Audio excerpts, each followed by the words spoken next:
स्त्रियांच्या अंधाऱ्या जीवनात पेटवल्या ज्ञानाच्या ज्योती, स्त्रियांच्या अंधाऱ्या जीवनात पेटवल्या ज्ञानाच्या ज्योती, म्हणून तर आज जगती अमर आहे सावित्री, अमर आहे सावित्री. नमस्कार, माझे नाव रुपाली बाबाराव राक्षसे. माझ्या शाळेचे नाव कस्तुरबा गांधी बालिका विद्यालय भिलोली. मी इयत्ता 6वी शिकत आहे.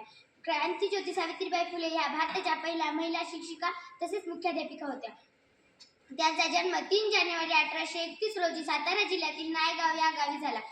वयाच्या अवघ्या 9व्या वर्षी सावित्रीबाई फुले यांचा विवाह ज्योतिबा फुले यांच्याशी झाला. ज्योतिबा फुले यांनी सावित्रीबाईंना लिहायला वाचायला शिकवले व स्त्री शिक्षणाचा पाया रचला.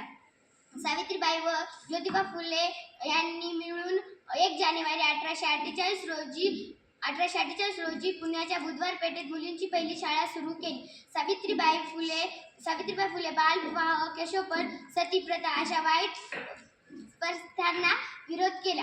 त्यांनी 10 मार्च 1997 रोजी सावित्रीबाई फुले या अखेरचा श्वास घेतला. अशा या यशस्वी क्रांतीज्योतींना माझा मान आहे.